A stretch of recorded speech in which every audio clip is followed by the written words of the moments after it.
Hello everybody and welcome to this playthrough for Pro and Expert Division with various wind here for the Centenary Harbour 9-hole cup in Golf Clash the game. Before we take a closer look, make sure that you do hit the thumbs up button, also subscribe to the channel and turn on the notifications. For those of you that do want to take another climb in their game and become a better player, scan the QR code here on the screen or go through the link patreon.com/golfclashtommy that you can find in the description down below, and you get one of our tour guides or tournament guide packages. Also follow the info box on the right hand side to get the club distance adjustment, elevation adjustment, also a ball and club type I suggest you to play with. Have in mind that those are all suggestions and you don't have to follow it if you don't want to, but there's always a plan behind it. So let's go to hole number 1.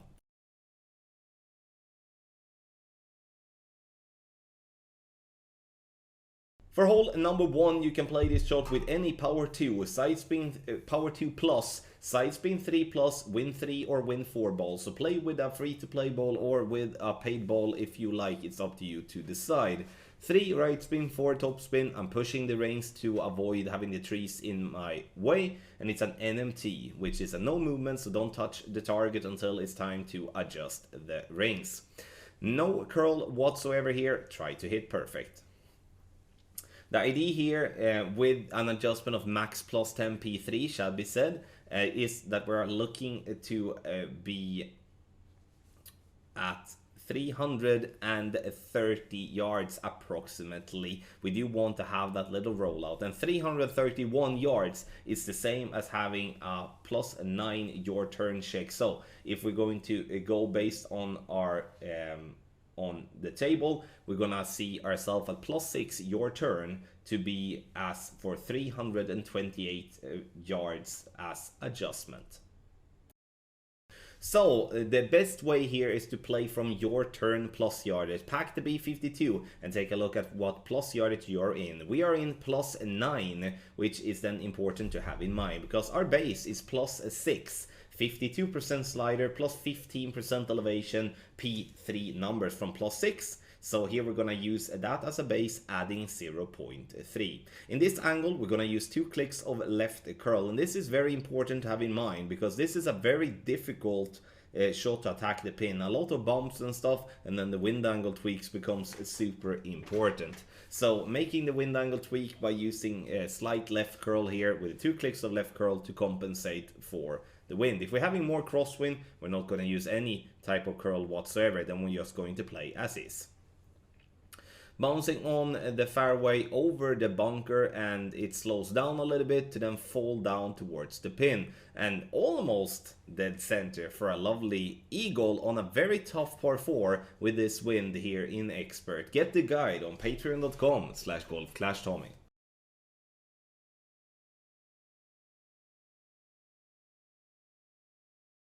Hole number 2 is, in my opinion, the absolute best chance for an hole-in-one. And the reason for that is the slope just behind the pin, the one that we're going to try to catch in every type of wind angle. I understand that when it comes to a little bit of headwind, it's going to be a little bit trickier than what it would be if we're playing in a flat crosswind or playing with a tailwind. I would say tailwind here is going to be the best, then the wind push will allow us to bounce over the waters without really having any risk. Now we're playing with a small risk here as we have to play close to the water line. Max plus 10 is what I'm adjusting here in the video. I'm using left spin, I'm using back spin, and the goal here is to have the ball to roll past the pin, to fall down, and to drop into the hole. And for those that did play the Christmas Down Under tournament where we did have this hole the last time, know how good this spot is that we're playing into, because this was definitely a par 3 that I didn't really expect many hole-in-ones to start with, but it ended up to be an absolute must drop in what I would say in mainly Pro Expert, but also in Master Division. So goal is to use spin to get the ball to get past the pin to roll down towards the hole and drop. The spins will vary depending on what wind angle we do have in the tournament, but the video here is definitely shown as a good base to start with.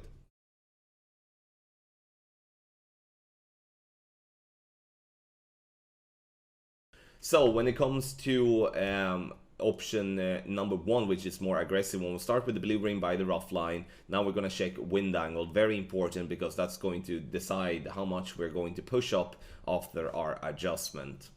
Max plus 10 P5, and this is going to be the angle here, which I will be classifying as the more crosswind angle, which is by the edge of the white flowers there.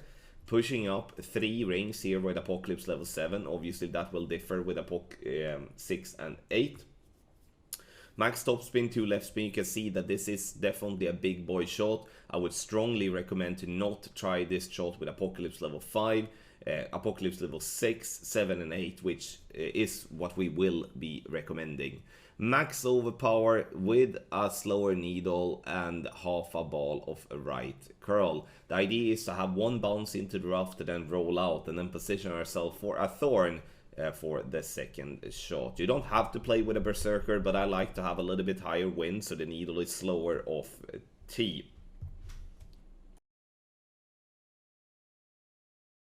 For shot number 2, this is played exactly the same as we do in Master Division opening / weekend round. We pack our B52, doesn't matter what level the B52 are in, then we do make a fringe check at the back. The B52 plus 4 yard mark is our base, and that's 62% slider plus 30% elevation, P5 numbers. A 3.5 bar topspin with a thorn, leaving the ball guideline 2 green squares short of pin. And now we're gonna look at wind angles. When we do have this angle here that is pointing into the dark part of the, if we do have the angle pointing into the part where the shadow is covering the flower, the darker parts, then we should be adding 2 clicks of right curl. If we do have the angle pointing into the part where it's not covered by the shadow, we shall not go with any curl whatsoever. Those 2 tweaks there, or like that tweak and those IDs there, is very, very important to maximize the chances for you to drop this shot, because it's a strong wind and it's not going to drop every time if you don't make minor tweaks for wind angle here. For those of you that do not want to take any risk whatsoever, pay close attention to the layup option, which also is going to offer us a chance, but much less of a chance for an albatross than the more aggressive one here. So on the more safe option, for those of you that do not want to take the risk to bounce all the way down the fairway, then we lay up with a rock. Rock level 9 start at the top of plus 19, rock level 8 start at the plus 20, top of plus 20, and then we're going to play 4 backspin, and it's going to be max plus 10 P5 numbers.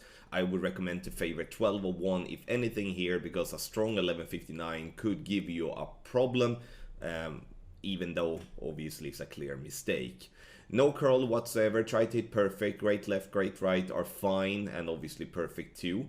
And we are bouncing down the center of the fairway, leaving ourselves a sniper towards the pin. You can see that I do play with a luminary. You can play with whatever power 5 ball that you have side spin too. So if you do want to go free to play, you can go berserker, but obviously luminary is sort of a free to play ball as well, so you can of course use that one. So luminary is recommended, but berserker is definitely a possibility too.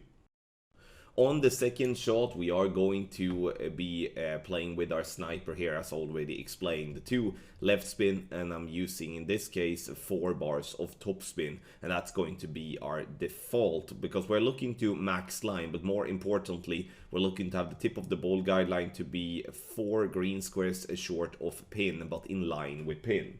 Here in the video I do adjust max plus 35 max plus 40 P4 numbers, but we do recommend to play max plus 40 P5 numbers based on the result here in the video. This is gonna be an outside chance for an albatross. It's gonna be very difficult to be 100% accurate with such a long wood club shot and such a massive downhill shot as well. But as a worst case scenario, this is going to be a safe eagle. What I would like to say as well though is, like, if you're not feeling comfortable aiming that close to the water, even though the tailwind will push the ball so it won't be a problem, then I would recommend to to push up a little bit after your adjustment and tweak the spin setup just slightly. But that's up to you if you want to take absolutely zero risk. So here we do have the safe option as well. You have already seen the aggressive option, which is the recommended one, but it is a tough drive. Get the guide on patreon.com/golfclashtommy.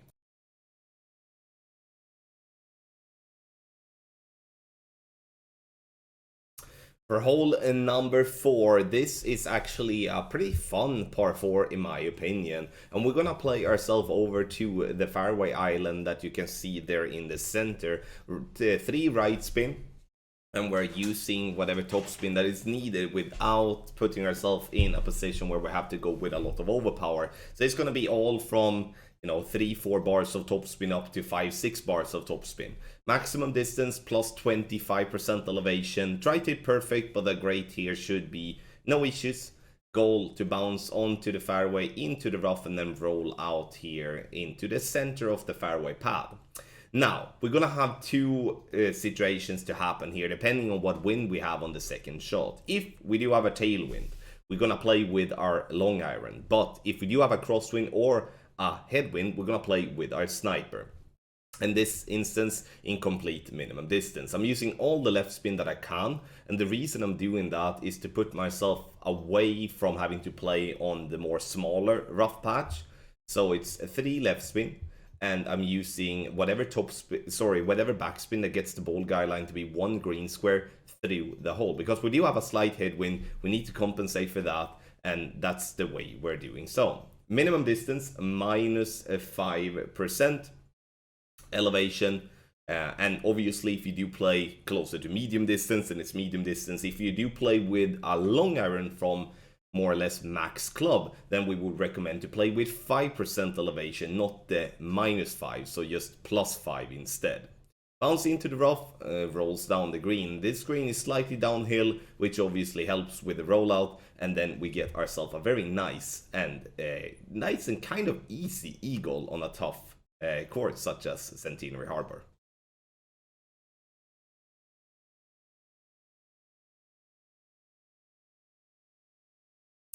For hole number 5 here, there are a lot of big funnels, and I'm gonna go for one of them, which is gonna be the one with a lot of backspin. You can see here I'm using a lot of backspin with 1 left spin and getting my ball. You can see now when I'm moving my target here now, it's not really moving from the pin, which means that's called a funnel. The goal here for me was to aim with the inner ring by the rough line and to have the ball guideline to be just left of the pin, because when I'm adjusting here now, as I'm dropping down into the bunker, I will lose a little distance, and therefore I will compensate it by aiming on the left hand side.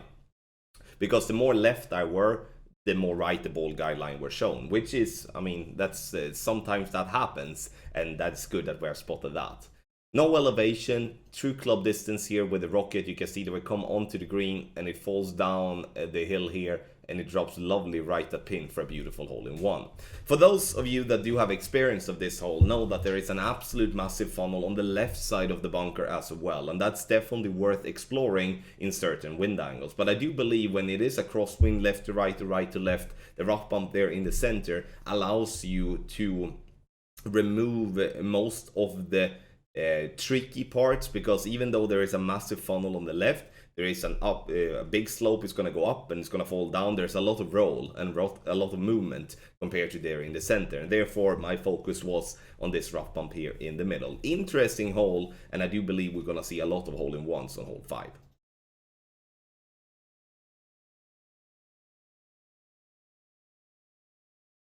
For hole number 6, another par 5 of the Centenary Harbour here, and now I'm looking to bounce over the rough and the sand in the center using 6 bars of topspin, 2 right spin. I'm using 6 bars only to display that this is a possible drive even for lower level drivers, even though I'm showing it with an Apocalypse level 8. Max plus 20 for the drive as we're playing this one massively downhill. I'm using max overpower with a slower needle and outside wall curl to the right. Bounces nicely on the fairway, and we're getting this ball over the rough and the sand as planned, and we want to be in between the 2 rough lines here and be prepared then for attacking the pin with a rough bump.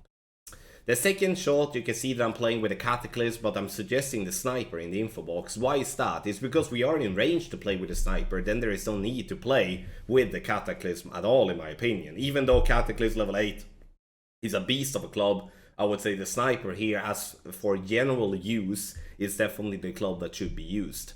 And you can see that I'm wiggling around left and right, and there is a massive funnel from this rough patch here. And if we catch it correctly, by having the correct adjustment and the correct spin, obviously, then we're going to see ourselves dropping that albatross more times than we're going to miss. So make sure to adjust it properly and don't do like I do and slightly misadjust my shot, because then I'm just gonna miss, as you can see here in the video. And that sucks, especially when we do have such a funnel to play inside. And here I'm missing because I'm using the wrong spin, not actually the wrong adjust, and that's even more stupid. Hole number 6, good chance.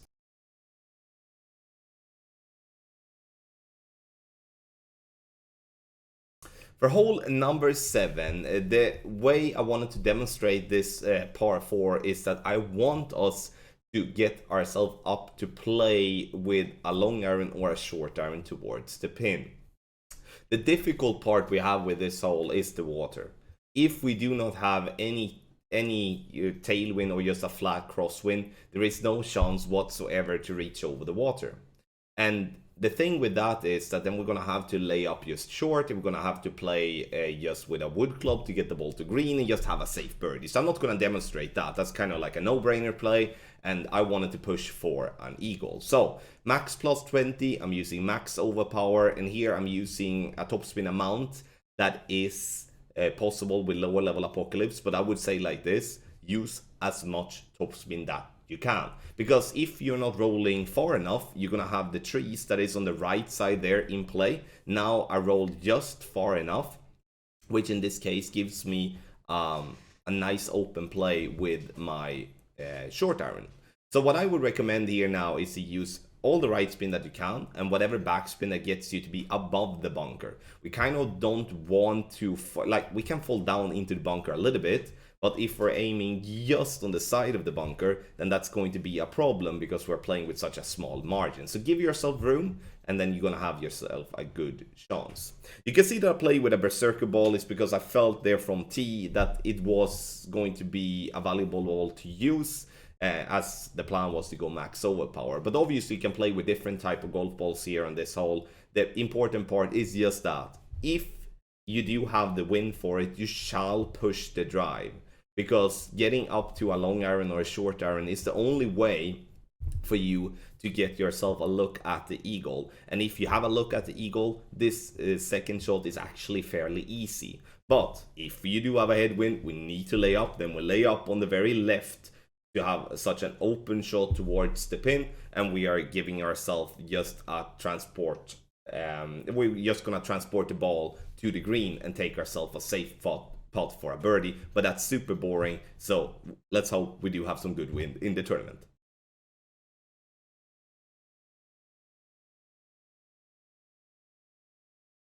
Hole 8 is one of the tougher par 3s, I believe, that we do have in the game now. I mean, it's not because it's super duper bumpy, it's just that that freaking bunker there is really messing it up for us. So it's important to play with a lot of right spin, in my opinion, or to play with a lot of backspin, or to play with both.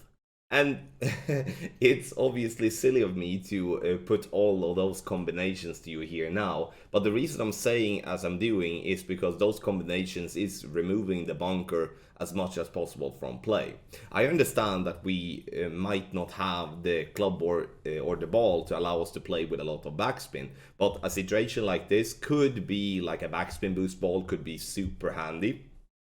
But also a ball with side spin 4 or even side spin 5 could be really valuable too. Because even though I'm using 3 right spin to set up, then I'm changing it to two right spin after that, just to compensate for the slopes push, then, I mean, you can see that we were fairly close to the bunker anyway. So I would recommend to go with all the right spin that you can. Move your target more left to avoid the bunker. 15% elevation, true distance. Obviously that number will vary when it comes to the different wins you have in the tournament, but it's at least a base to go off. Again, Kingmaker, it's just one of the different balls that you can play here. Hole number 8 is going to give you a possibility for a hole-in-one, but it is a tough one to drop consistently.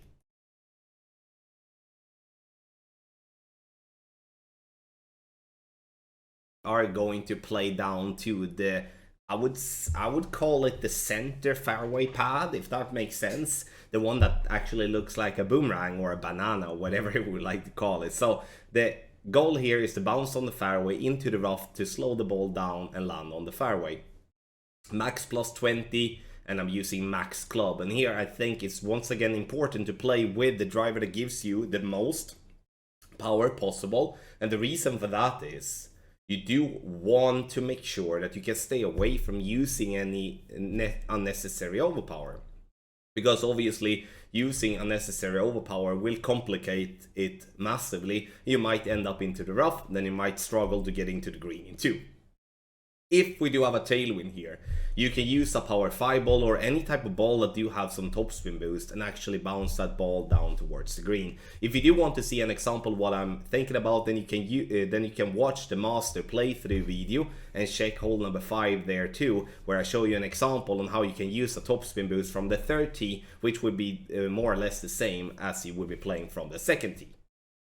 So, second shot here now when we have to lay up, I'm using a wood club with a lot of power. Here we could technically have been playing with a sniper if we do have it in level 10.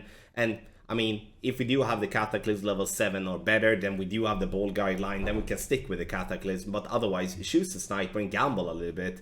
In a worst case scenario, if you do have a crosswind or tailwind, you might have to push up a little bit or might have to go with a little bit of overpower. And that's just totally fine. We're playing downhill, so 20% elevation here too, with true distance number. Make sure when you do have a tailwind here to be aware of the fact that in some cases you adjust from a higher to a lower point, and then you need to do a couple of ticks of overpower, couple of clicks of underpower, as I'm doing here on the video, to make sure I'm not gonna fly too long. Clipping that rough just barely on the edge there, dropping it for an albatross, and it might look very difficult, but this shot is actually pretty easy to drop. And the reason for that is that there is a massive funnel, as you could maybe notice when I was wiggling around with my club. There's a massive funnel there, and if you are adjusting correct, you definitely have some room for faulty adjustments and get yourself an albatross there in the end. Thank you so much everybody for watching this playthrough for Pro and Expert Division with various wind here for the Centenary Harbour 9-hole cup in Golf Clash the game. Make sure that you scan the QR code here on the screen or go through the link that is in the description down below called patreon.com/golfclashtommy to get our tournament guides and our tour guides. Have in mind that we are doing a qualifying round guide for Expert Division for the 9-hole cup. Thank you once again for watching. Good luck in the Golf Clash game.